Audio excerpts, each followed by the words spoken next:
가슴 아픈 기억과 충격적이고 끔찍했던 사건을 용기 내어 사연으로 전하려 합니다. 안녕하세요. 저는 40대 여성입니다. 지금부터 제 이야기에 귀 기울여 주시길 부탁드립니다. 31살 무렵 고등학교 동창이 소개해준 남자를 만나게 되었습니다. 처음엔 내키지 않았지만 그가 꼭 만나보고 싶다고 간곡히 부탁하여 자리에 나갔습니다. 저기 혜영이랑 소개팅 하셨던 분이라고 들었어요. 그게 마음에 걸려서 처음엔 거절했던 거예요. 아, 혜영씨요? 그런 건 신경 쓰지 마세요. 딱 한 번 30분 만에 헤어진 사이인데 무슨 인연이겠어요? 민석씨가 먼저 거절하셨다고 들었어요. 싫다는 티를 내고 먼저 일어나셨다면서요? 혜영이랑 제가 고등학교 동창이라 소개팅에 나올지 말지 고민이 많았어요. 제 마음이 좀 불편해서 그렇게 말했더니 민석씨가 빙그레 웃으며 대답하더군요. 하지만 결국 고민 끝에 나오셨잖아요. 저를 만나보겠다고 결심하신 거 아닌가요? 그러니 이제 혜영씨 이야기는 그만하고 은지씨와 저 우리 둘 이야기만 하죠. 아, 네, 그래요. 저는 혜영이 이야기하지 않을게요. 이렇듯 이전에 동창과 소개팅한 걸 더는 문제 삼지 않고 좋은 만남을 가지게 되었고, 그 후로 저와 민석 씨는 연인으로 발전했고 사계절을 2번 보내고 나서 결혼까지 하게 되었답니다. 많은 하객들이 와줬는데 그 중에는 동창 혜영이도 있었어요. 은지야, 결혼 축하해. 내가 소개받았던 민석 씨랑 결혼하는 걸 보니 재밌네. 혜영아, 혹시 아직도 불편한 거야? 아니, 그냥 웃자고 한 소리야. 난 네 남편이랑 잠깐 본 게 전부야. 은지야, 진심으로 축하해. 잘 살아. 응, 혜영이 너도 빨리 좋은 남자 만나야지. 그럴 수 있을지 모르겠다. 신부 대기실에 모인 친구들은 혜영이 때문에 불편한 기색이었어요. 저 또한 그랬고요. 제가 남자를 빼앗은 것도 아닌데 괜히 가슴을 졸였답니다.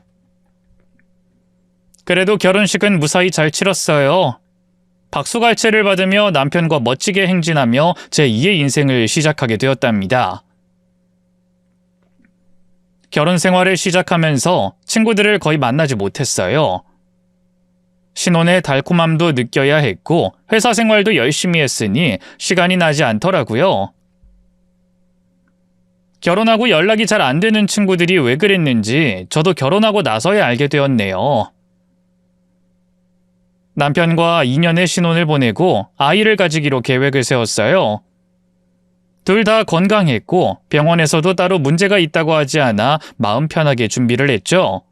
그 결과 3개월 뒤에 산부인과에서 임신됐다는 말을 들었습니다.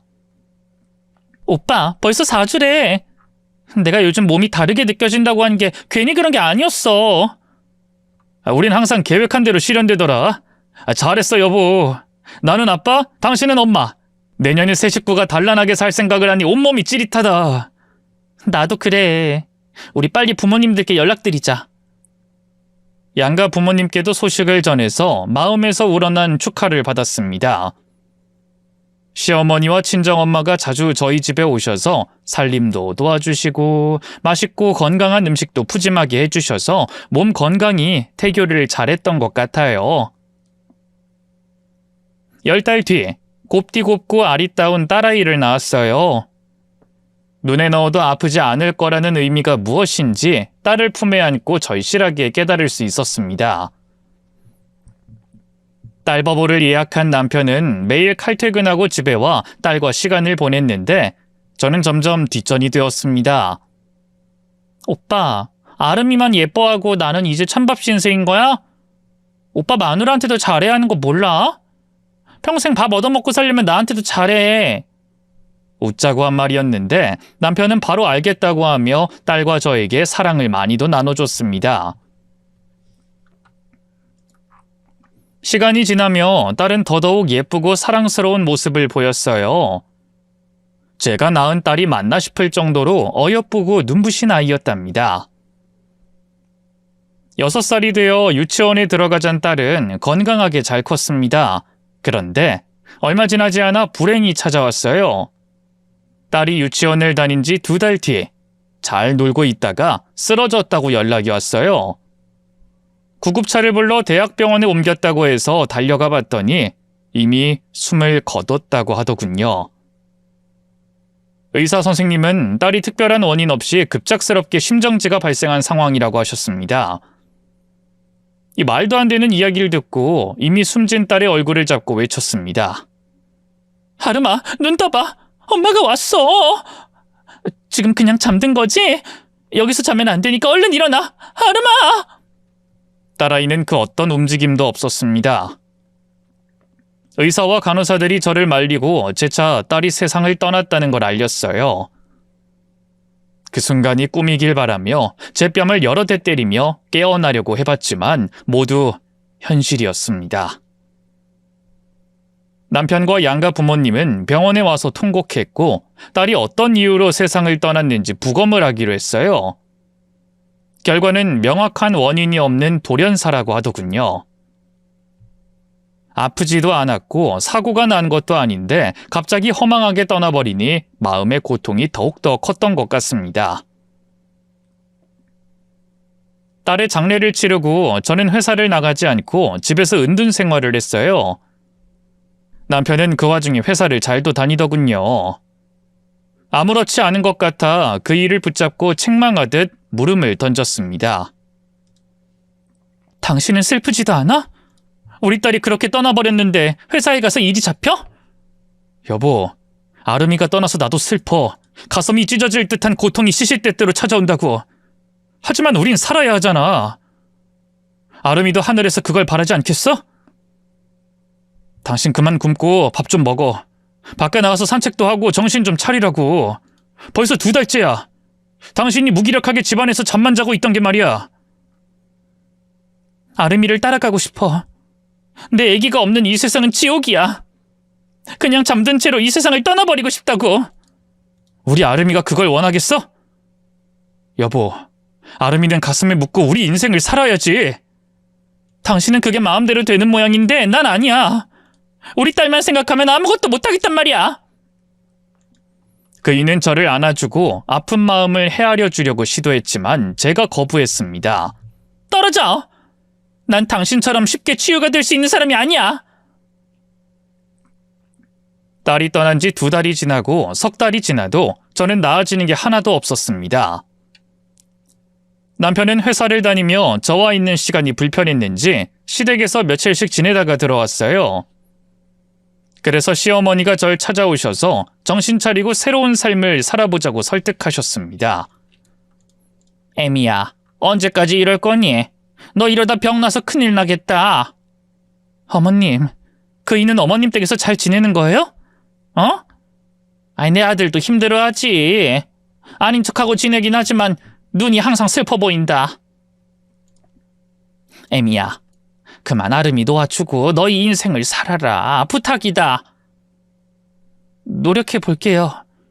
잘 될지 저도 잘 모르겠지만 이제 움직여보도록 할게요, 어머님.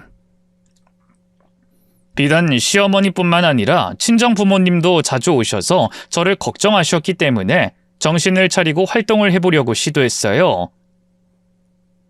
넉 달 만에 현관문을 열고 밖을 나갔는데 너무 무섭고 두려워 바로 들어왔습니다. 집안에서 창문을 여는 것은 괜찮아서 하루 종일 창밖에서 들어오는 차디찬 바람을 피부로 느꼈어요.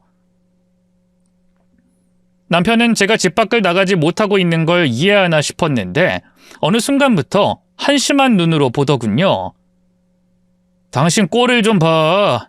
머리는 사자머리에 피부는 병 걸린 사람 같아. 밖에 나가는 게 뭐가 어렵다고 맨날 바보처럼 이러고 있는 거야? 나도 나가고 싶어. 근데 무서워서 못 나가겠는 걸 어떡하라고? 당신은 이런 내가 불쌍하지도 않아? 아니, 슬픈 감정은 이제 하나도 없는 거야? 남편은 제가 하는 말에 자기 귀를 쑤시면서 화를 냈어요. 지겹다, 지겨워. 내가 어디까지 참아주고 맞춰줘야 해? 나는 안 슬픈 줄 알아? 나도 힘들다고! 당신만 자식 잃은 거 아니야. 나도 똑같이 아름이 잃었단 말이야. 그런데 당신이 하는 행동과 말 참아주는 거 힘들어 죽겠어. 그렇게 참기 어려우면 나가. 시부모님 집에 가서 살라고. 그이는 뒤도 돌아보지 않고 나갔습니다. 그런데 남편의 다그침이 도움이 되었는지 다음 날부터 집 밖을 나가 공원에 한 바퀴 돌고 오는 게 가능했습니다. 큰 변화였고 이젠 진짜로 딸을 가슴에 묻고 새롭게 시작할 수 있을 것 같았어요. 남편과 시댁에 연락해서 괜찮아졌다고 했는데 그이는 집에 돌아오지 않았어요. 자기한테 시간을 좀 달라고 하더니 일주일 동안 저를 혼자 지내게 했답니다. 역지사지로 남편 입장에서 생각을 깊이 해봤어요. 제가 매일같이 화를 내고 울고 집 밖에 나가지 못하고 밥은 거의 먹지 않고 지내니 사는 게 사는 것 같지 않았을 거고 옆에서 지켜보기 힘들었을 것 같더라고요. 남편이 돌아오면 사과하고 다시 정상적인 부부로 지내기로 마음먹었습니다. 하지만 열흘이 더 지나도록 돌아오지 않았어요. 시어머니께 연락해서 제 상태를 다시 한번 말씀드리고 남편을 보내달라고 했는데 긴 한숨만 내쉬더군요. 너 정말 괜찮아진 거 맞니? 네, 어머님. 저 좋아졌어요. 그이 보고 싶어요. 빨리 집으로 보내주세요. 며칠 더 있다 다 같이 갈 테니 기다려라. 무슨 일 있어요? 다 같이 오셔서 무슨 말씀이라도 하시려고요? 전화로 할 소린 아니다. 그냥 혼자서 머리 식히면서 지내고 있어라. 조만간 갈게. 시모 목소리는 심상치 않았습니다.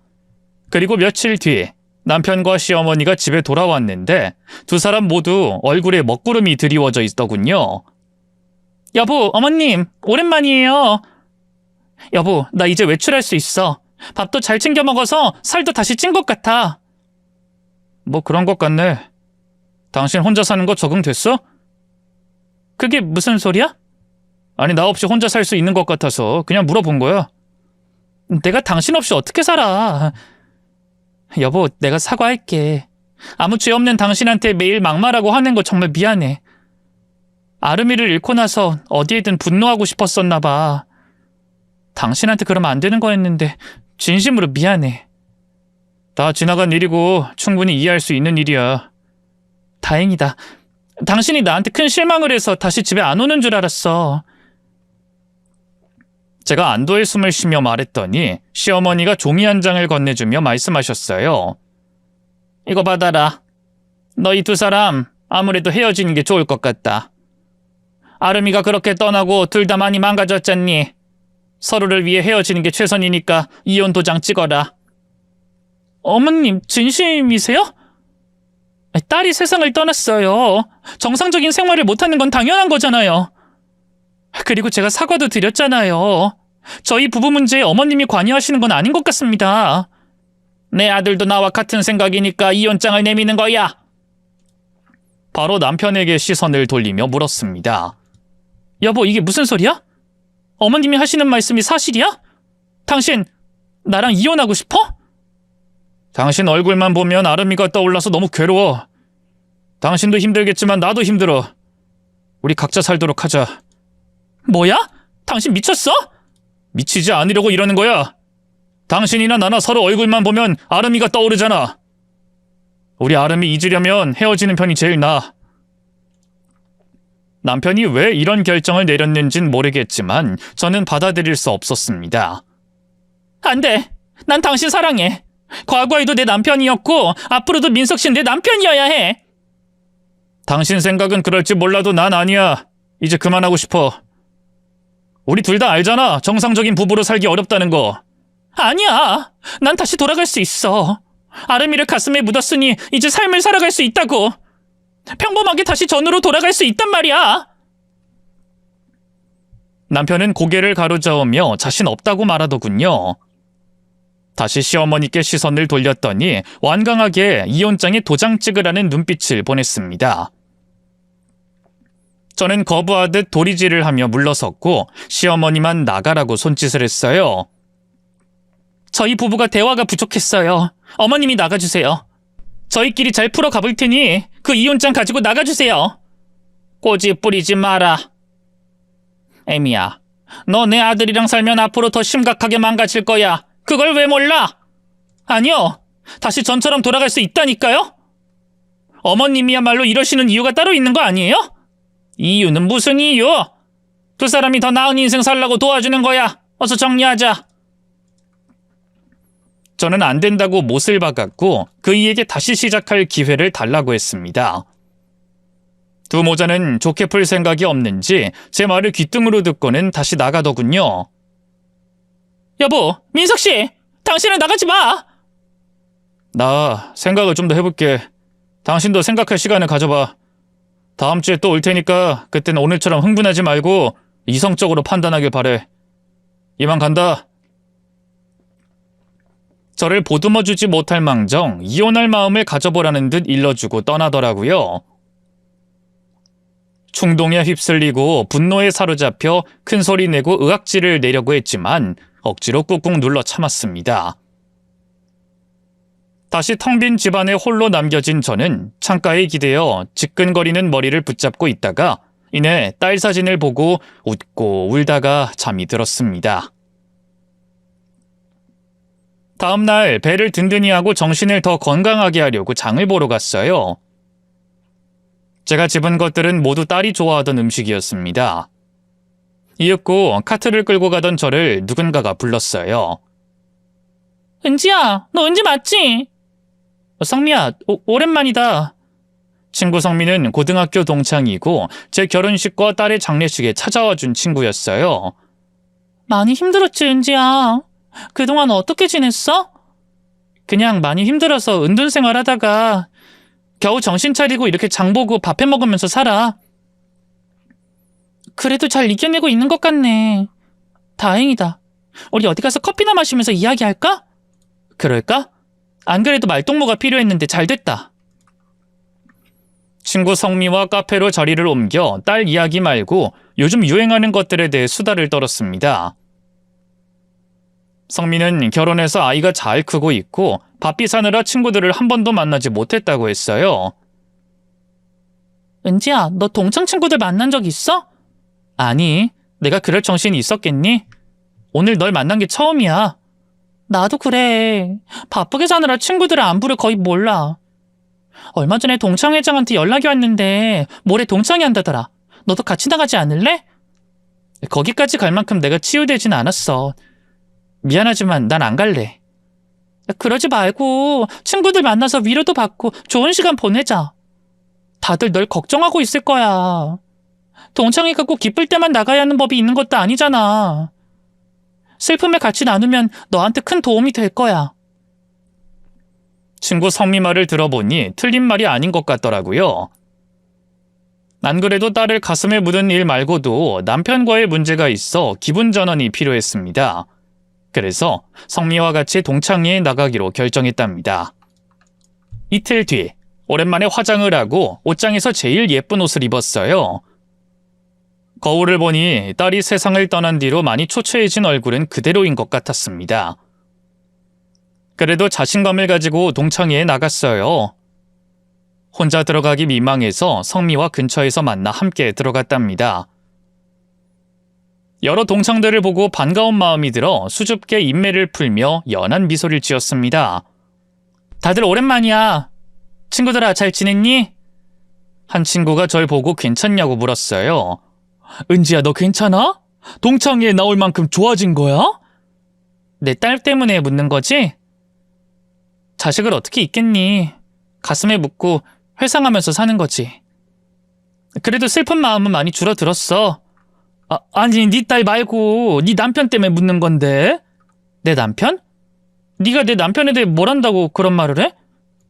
그 친구는 조용히 제 귀에 대고 말했습니다. 네 남편, 아니 전 남편 때문에 안 올 줄 알았지. 네 전 남편 너랑 이혼하고 혜영이랑 재혼했잖아. 그래서 혜영이 보기 불편할까봐 안 올 줄 알았지. 뭐? 야, 그게 왜 미친 소리야? 내가 남편이랑 이혼을 하다니? 그리고 뭐? 혜영이? 걔가 내 남편이랑 재혼한다는 건 어디서 주워들은 소리야? 니들 가십거리 찾고 물고 뜯나 본데 나랑 남편 이혼하지 않았거든? 제 말에 친구들은 의아해하더니 입구 쪽을 가리키며 말하더군요. 은지야, 혜영이 저기 들어온다. 직접 말해봐. 저와 눈이 마주친 혜영이는 못 볼 걸 봤는지 무척이나 놀란 표정이었습니다. 은지야, 네가 동창회 웬일이야? 혜영아, 내가 못 올 곳으로 온 거니? 너 애들이 헛소문 퍼뜨리는 거 알고 있었어? 네가 내 남편이랑 재혼했대. 진짜 기가 막히지 않니? 혜영이는 말없이 서 있다가 한 동창이 끌어줘서 자리에 앉았습니다.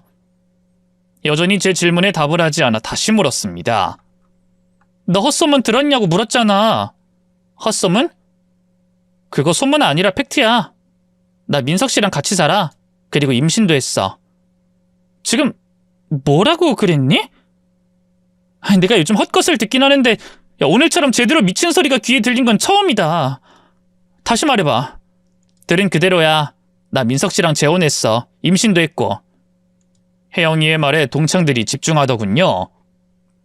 진짜 내 남편이랑 동거 중이야? 임신도 했고? 응. 난 네가 다 아는 줄 알았는데. 민석 씨랑 네가 곧 이혼할 거라고 해서 애들한텐 네가 이혼했다 전했어. 야, 김혜영! 지금 하는 말이 사실이야?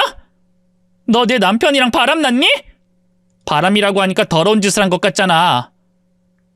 은지야, 너 민석 씨랑 사이 안 좋아서 따로 지내고 있었잖아.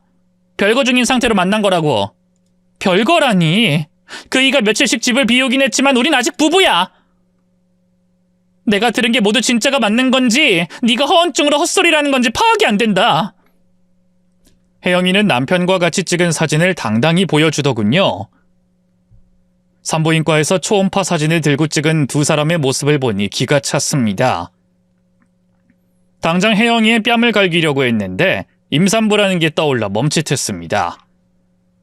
너 진짜 내 남편이랑 바람 피운 거야? 내가 어떤 상황에 처한 줄 알면서 그런 잔인한 짓을 해? 넌 사람도 아니야. 야, 이은지, 너야말로 민석 씨를 더 힘들게 했다며? 맨날 분노 조절 안 돼서 화내고 막대했다며? 오빠가 너한테 질려서 나한테 넘어온 거야. 이건 따지고 보면 네가 남편 간수 못해서라고. 뭐? 오빠? 남편 간수를 못해?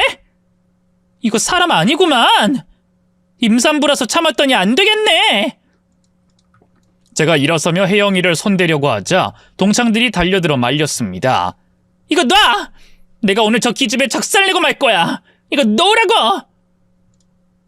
혜영이, 네가 어떻게 이럴 수가 있어. 난 너를 친구로 생각했는데 어떻게 이런 미친 짓을 할 수가 있니? 야, 은지야, 잘 들어. 원래 민석 씨는 내 남자였어. 내가 먼저 만났고 좋아했던 사람이라고. 네가 중간에 끼어들어서 빼앗긴 거를 모르니? 다시 내 것을 가져온 거니까 그만 좀 떠들어. 이제 보니 너 옛날부터 나한테 복수하려고 마음먹었던 거구나. 못된 기집애. 아, 짜증나. 얘들아, 나 임신한 거 몰라? 아, 쟤 좀 빨리 치워줘. 친구들은 혜영이를 지키려고 저를 식당에서 내보냈습니다. 친구 성미가 따라 나왔고 저의 어깨를 잡고 일단 참으라고 했어요. 은지야, 양쪽 말을 다 들어봐야지. 혜영이 저 기집애 말을 다 믿으면 안 돼. 쟤 예전에 네 남편이랑 소개팅했다가 까여서 괜히 헛소문 낸 걸 수도 있다고. 진짜 헛소문일까? 그럼 같이 찍은 사진은? 임신한 초음파 사진은? 나도 모르지만 일단 네 남편이랑도 이야기해봐. 화를 낼 거면 그때 가서 내도 늦지 않는다고. 내가 도와줄 테니까. 네 시댁에 같이 가줄게. 아니야, 성미야. 이 일은 내가 혼자서 해결해야지. 넌 집에 가봐. 남편이랑 자식이 있잖아. 설마 이 동창회에 계속 남을 건 아니지? 당연하지. 저것들이 다들 혜영이 편을 드는데 기분 더럽게 밥 먹고 싶지 않아. 내가 괜히 동창회 오자고 해서 미안해. 이런 일 겪게 해서 진짜 미안. 은지야, 내가 너 가는 데까지 데려다 줄 테니까 내 차 타고 가. 성미한텐 전혀 화가 나지 않았어요. 만약 동창회를 따라가지 않았더라면 끝까지 이유도 모르고 이혼을 당했을 겁니다. 여하튼 동창회에서 들은 소름 돋는 비밀을 듣고 시댁으로 향했습니다. 성민은 끝까지 저와 함께 가겠다고 했는데 친구에게 추한 꼴을 보여주고 싶지 않아 거절했어요. 이윽고 시댁 현관 앞에서 문을 두드렸습니다. 시어머니가 좀 놀란 얼굴로 문을 열어주셨고 들어오라고 말씀하셨어요. 집안에는 시아버지와 남편까지 다 모여있더군요. 자리에 앉으라는 말을 거절하고 바로 본론으로 넘어갔습니다. 여보, 내가 오늘 동창회 다녀왔어. 거기서 혜영이 만났고. 뭐? 혜영이? 당신 혜영이 만나서 무슨 짓이라도 한 거야? 왜? 무슨 짓 할까봐 걱정했어? 혜영이 말이 사실이니? 당신 입으로 솔직하게 말해봐. 시부모님은 제 얼굴을 보지 못하고 허공을 주시하고 있더군요. 남편은 제 앞에 서서 입을 떼어냈습니다. 혜영이랑 만나는 거 사실이야. 당신과 나 힘든 시기 보낼 때 옆에서 많이 위로해줬어. 뭐? 바람을 피웠다고? 정말 사실이란 말이야? 그래. 바람이라고 표현해야 한다면 바람이 맞지. 나 혜영이랑 새로운 인생 살 거야. 나의 아이를 임신까지 했으니. 더는 미룰 수 없어. 당신이 이혼해줘야겠어. 진짜였구나. 허언이 아니라 진짜 당신이 바람난 거였어. 나쁜 놈. 우리 딸이 세상을 떠나고 힘든 시간을 보내고 있던 나를 두고 새로 처자식을 만들었구나. 그것도 내 고등학교 동창을 말이야. 미안해. 근데 여보, 당신과 나 가망 없는 거 알잖아. 당신도 느끼고 있을 거 아니야. 이렇게 된 거 내 행복을 빌어주고 이혼장에 도장 찍어줘. 위자료는 충분히 원하는 만큼 줄 테니까 그만 헤어지자. 남편의 실토를 들은 저는 이성을 개나 줘버리고 튀어나오는 감정을 억제하지 않았습니다. 바로 귓방망이를 날렸고 팔다리를 무자비하게 폭풍처럼 몰아붙이며 휘둘렀어요. 얼마나 신나게 패줬던지 금세 바닥에 쓰러져서 앓는 소리를 내더군요. 여보, 은지야, 이걸로 된 거지? 이제 우리 헤어지는 거지? 나쁜 놈, 아직 멀었거든?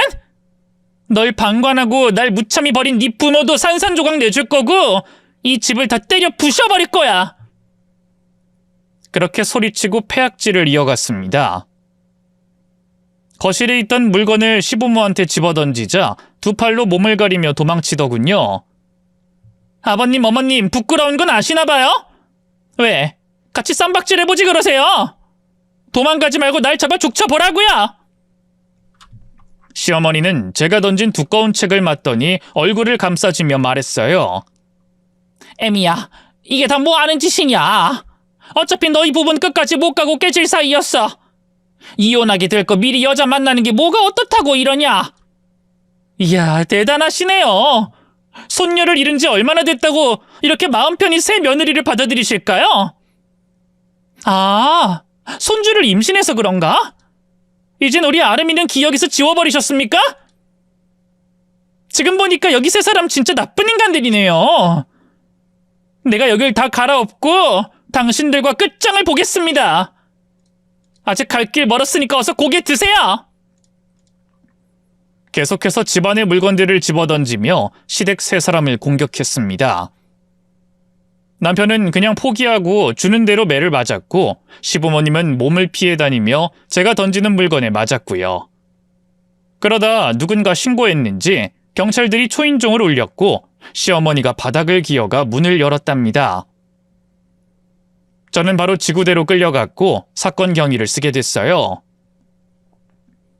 시댁 인간들이 처벌을 원치 않는다고 해서 금세 풀려나 집으로 돌아왔습니다. 집에서 콕 박혀 며칠 보냈는데 남편의 변호사가 찾아왔어요. 시댁 인간들이 또 처맞을까봐 무서웠는지 변호사를 보내서 이혼을 진행하려고 했답니다. 위자료를 소송하는 것보다 더 많이 주겠다고 하면서 빨리 처리하자고 하더군요. 저는 정신적으로 더 힘들기 싫어서 이혼장에 도장을 찍었고 변호사가 진행하는 대로 받아들이기로 했답니다. 딸을 잃고 바람난 남편과 이혼한 후에 친정집에서 몇 달 지내다가 저도 새롭게 시작하려고 오피스텔을 구하고 재취업을 했습니다. 사람이 일을 하지 않으니 아픈 기억만 떠올리는 것 같아 바쁘게 몸을 쓰면서 일상을 살아가며 회복할 거라 생각했습니다. 다행히 운이 좋게 경력직으로 중견기업에 취직해서 일을 할 수 있었어요. 사람들과 어울리고 맡은 일을 하니 괜찮아지더라고요. 제가 잘 사는 것이 친정 부모님께도 효도일 테고 전 시댁 인간들에게 복수일 테니 더 잘 살려고 마음먹고 노력했답니다. 1년 동안 열심히 일해서 연봉이 희망한 것보다 많이 받게 됐어요. 그리고 제가 돌싱인 걸 아는 직원들이 소개팅을 받아보라며 줄을 섰답니다. 은지 과장님, 소개팅 해보실래요? 제가 잘 아는 선배가 있는데 진짜 잘생기고 키도 커요. 사업가라서 돈도 잘 벌고요. 결혼 생활 1년 유지하다가 이혼했는데 여자 쪽이 엄청 말썽이었대요. 제가 듣기로 여자가 바람을 피웠대요. 나도 전 남편이 바람나서 이혼했는데 사람 사는 건 다 비슷한가 봐요. 나만 손해보고 사는 줄 알았는데 말이에요. 아무튼 고마워요. 근데 김 대리님이 소개팅 해준다고 해서 그분 먼저 만나볼게요. 제가 요즘 복이 터졌네요. 연봉도 오르고 소개팅도 줄이 서고 말이죠. 완전히 정상적인 생활을 하니 남자 만날 기회도 여러 번 생겨서 소개팅을 3-4번 정도 했답니다. 확 끌리는 사람이 없어 한번 만나고 말았는데 5번째 만난 남자는 외모가 너무 멋있어서 심장이 콩닥거렸답니다.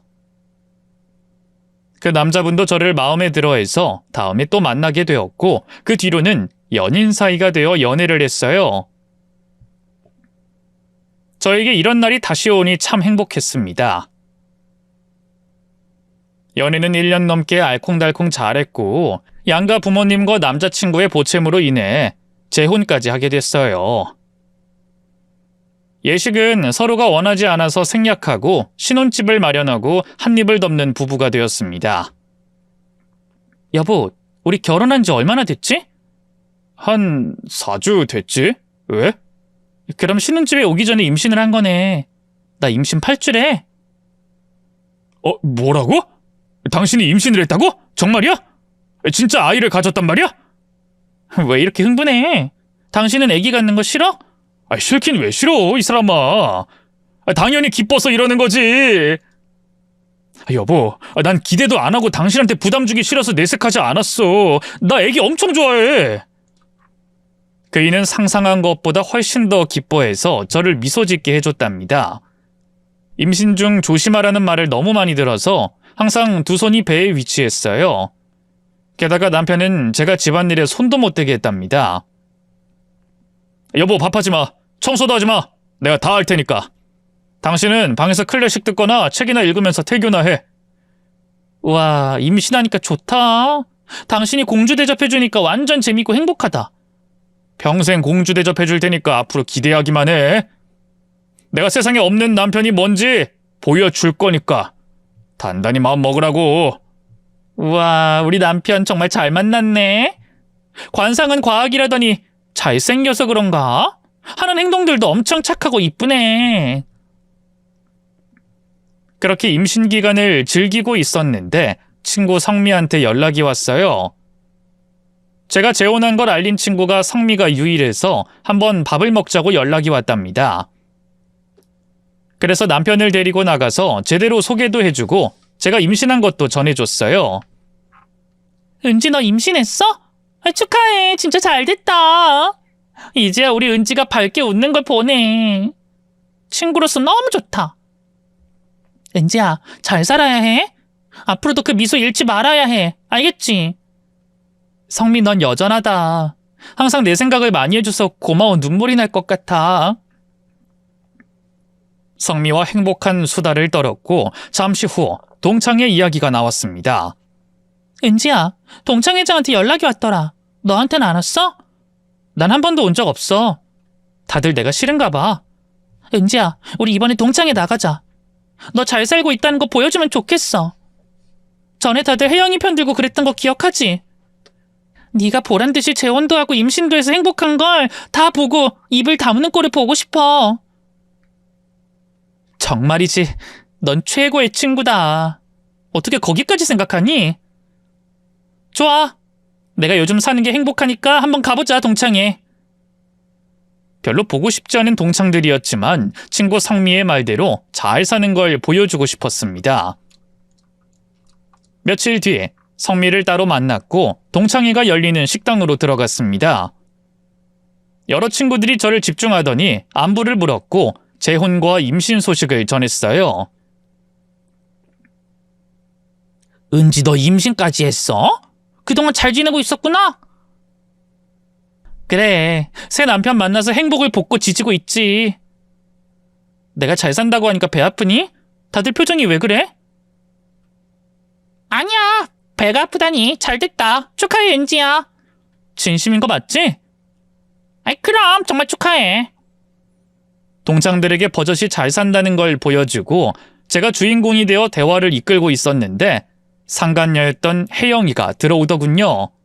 저는 그 기집의 얼굴을 보고 부하가 올랐지만 꾹 참고 표정의 변화 없이 인사를 건넸습니다. 혜영아, 오랜만이다. 근데 얼굴이 왜 그래? 많이 늙어 보인다. 관리 안 하니? 네 남편이 돈 벌어다 주는 걸로 뭐 하길래 외모도 안 가꾸는 거야? 남편이라니? 은지 나 아무것도 모르냐? 뭘? 너 내 전 남편이랑 재혼한 건 다 아는 사실이잖아. 아니야? 진짜 아무것도 모르네. 오늘 네가 여기 나온다는 걸 알았으면 오지 않았을 텐데. 혜영이는 잠시 주춤하더니 한숨을 쉬며 저에게 살아온 이야기를 하더군요. 은지야, 네가 민석 씨랑 이혼하고 나서 그 이가 죄책감이 심했는지 허구한 날 울고 난리였어. 네 딸도 생각나고 너한테 미안해서 죽을 것 같다고 하더라. 그래서 내가 임신한 나나 걱정하라고 정신 차리라고 수없이 말을 하고 타일렀어. 그 이가 그랬어? 나한텐 가차없이 이혼하자고 해놓고 너한텐 왜 그랬을까? 그래서 어떻게 된 건데? 재혼하기로 해놓고 맨날 싸우면서 지냈어. 보름쯤 지나고 내가 스트레스가 심해서 유산을 했어. 그래서 민석 씨는 이때다 싶었는지 바로 도망가더라고. 뭐야, 그럼 너 유산한 거야? 그 자식이랑 결혼도 안 하고? 그래. 그 후론 쭉 혼자 살았고. 너 진짜 아무것도 몰랐구나. 바람난 것들이 깝치더니 쌤통이다. 야, 그러게 왜 남의 남편에 꼬셔서 바람을 피워. 그것도 아이를 잃고 슬퍼하는 나를 두고 말이야. 너 벌 받은 거야, 이 기집애야. 제가 깔깔거리며 비웃자 혜영이가 불덩이처럼 새빨개지더니 저에게 달려들더군요. 그러자 동창들이 우르르 몰려서 제 앞을 막아줬습니다. 야, 임사엄마한테 무슨 짓 하려는 거야? 뭐? 임신? 은지 이 기집애가 임신을 했어? 그래, 재혼하고 애기도 가졌대. 혜영이 네가 과거에 저지른 짓이 있으니 유산하고 제대로 못 사는 걸 왜 은지한테 화풀이 하려고 해? 당장 물러서. 동창들은 제가 당했던 짓을 혜영이한테 똑같이 하더군요. 저는 이 상황이 너무 웃겨서 다시 깔깔 웃었습니다. 혜영아, 이게 바로 복수라는 거야. 내가 잘 먹고 잘 살고 재혼해서 임신까지 하니까 친구들이 죄다 내 편이네. 너 같은 더러운 불륜 따윈 이 자리에 합석한 게 불결하니까 그만 꺼져 줄래? 얘들아, 내 배가 아프려고 해. 어서 혜영이 저 기집애 좀 쫓아내줘. 내 눈앞에서 치워달란 말이야. 동창들은 제 말이 법인 것처럼 바로 행동으로 보여주더군요. 혜영이는 식당에서 쫓겨났고 혼자서 소리 지르고 난리를 치다가 이내 사라졌습니다. 동창이는 제가 주인공이었고 신나게 즐기고 나왔어요. 그리고 성미와 둘이 나오면서 말했습니다. 성미야, 이젠 동창인 다시 안 올래. 나도 안 올 거야. 너 잘 사는 거 보여줬으면 됐어. 그래, 네 덕분에 복수 제대로 한 것 같아. 집에 갈 거지? 내가 태워줄 테니까 편하게 집에 가. 고맙다. 성미 너밖에 없다. 친구의 차를 타고 집까지 편하게 갔고 남편은 변함없이 저를 공주 대접하면서 맞이해줬습니다. 동창회는 어땠어? 재밌었어? 응, 완전. 그럼 내년엔 나도 따라가 볼까? 아니, 다신 동창회 안 가. 오늘이 끝이야. 남편은 제게 재밌었다면서 왜 다시 안 가냐고 물었지만 일부러 대답하지 않았어요. 제 친구는 성미 하나면 충분하다고 설명했고 그 친구한테만 잘하면 된다고 일러줬습니다. 배가 불러오고 회사에 출산 육아휴직을 쓰고 산부인과에 입원했어요. 남편과 친정 부모님, 시부모님이 오셔서 내내 옆에 있어 주셨답니다. 진통 2시간 만에 예쁘고 사랑스러운 귀여운 아들을 낳았답니다. 우리 새애기가 아들을 낳았네. 진짜 예쁜 아이야. 정말 잘했다. 수고 많았어, 세아가. 어머님, 아버님, 저희 아들 금이야 오기야 귀하게 키울 거예요. 아픈 데 없어도 병원에 자주 가서 검사 받으면서 건강하게 키울 거예요. 그래야지. 우리가 도와줄 테니 걱정하지 말거라. 시부모님은 제 딸 아름이 이야기를 꺼내려다가 다시 입을 다물었습니다. 조금이라도 신경 쓸까봐 엄청 조심해 주시더라고요. 아들을 낳고 조리원에서 제대로 몸을 풀고 퇴소해서 집으로 돌아갔습니다.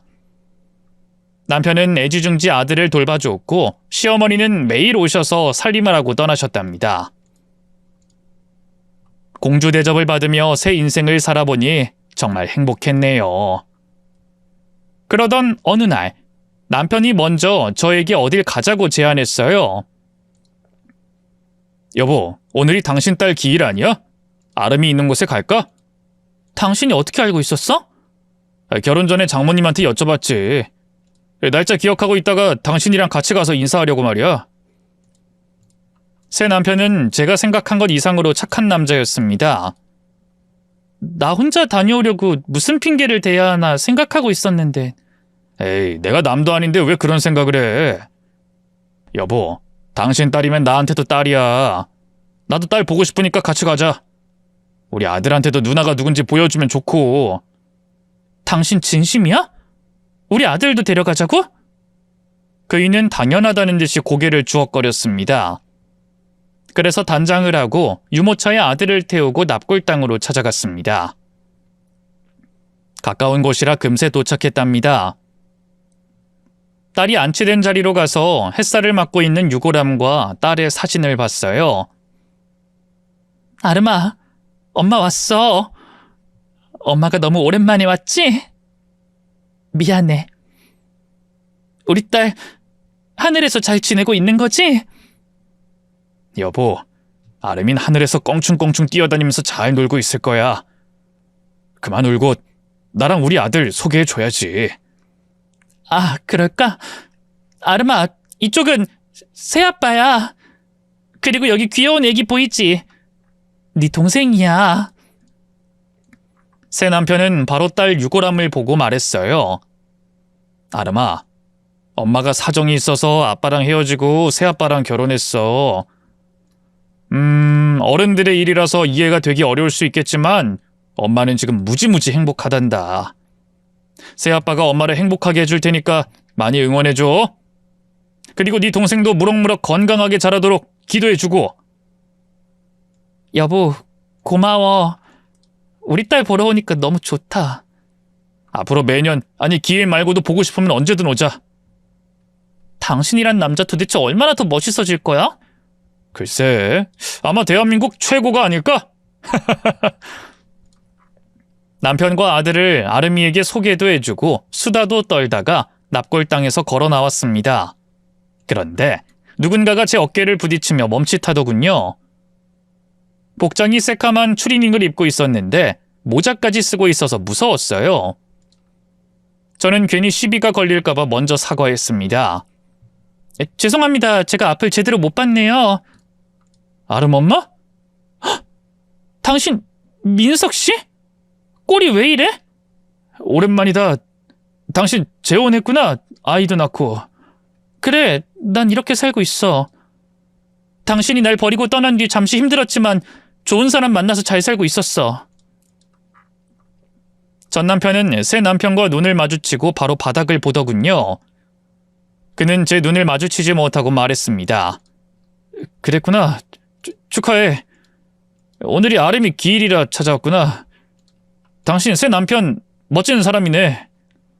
엄청 멋있지. 근데 민석 씨, 당신은 꼴이 왜 그래? 뭐하고 사는 거야? 당신 부모님은 잘 지내셔? 하나씩 물어봐. 일단 우리 부모님 이야기부터 할까?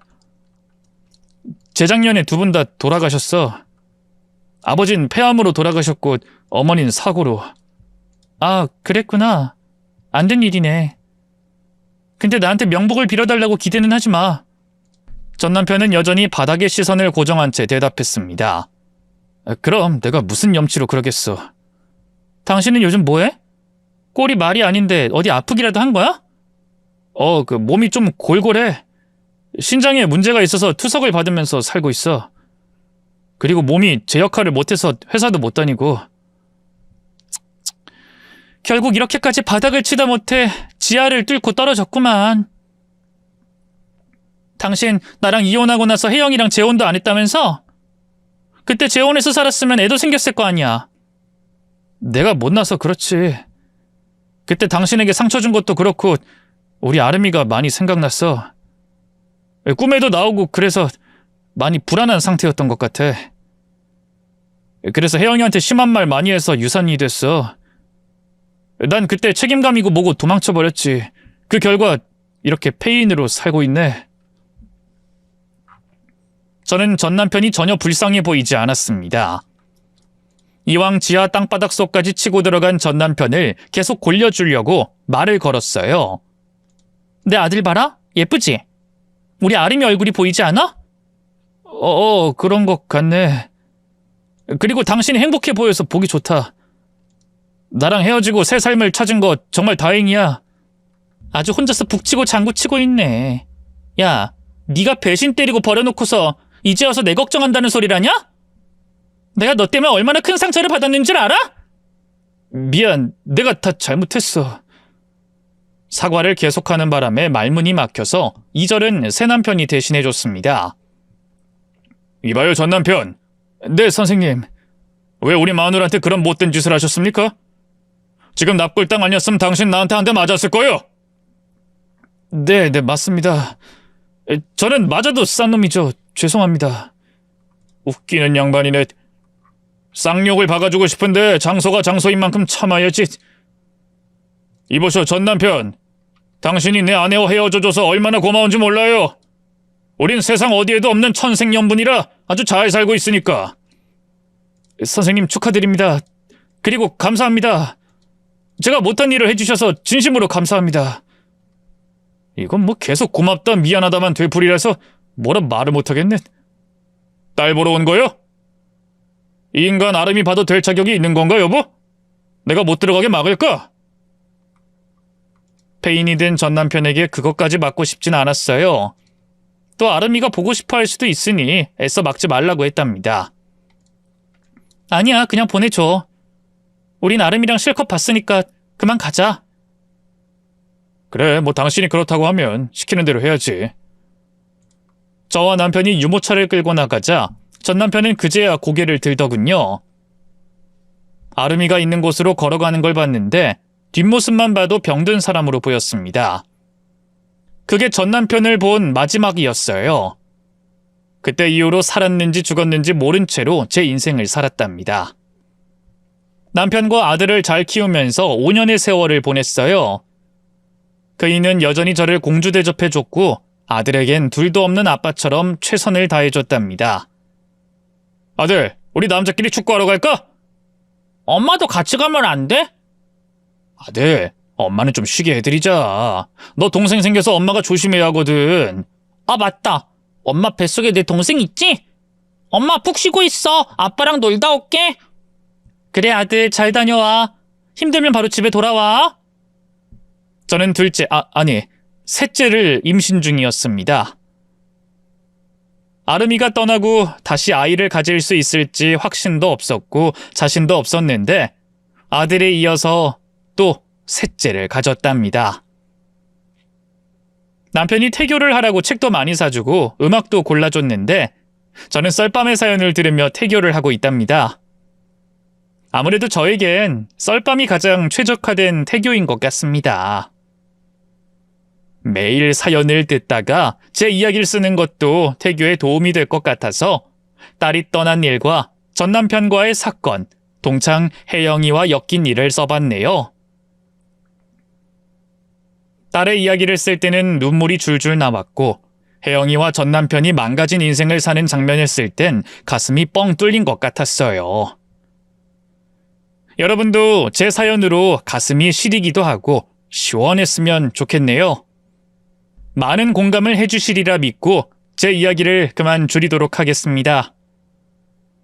곧 셋째가 태어나는데 건강하게 자라라고 한마디씩 해주시면 제가 큰 힘을 얻을 것 같습니다. 그럼 인사드리고 물러갈게요.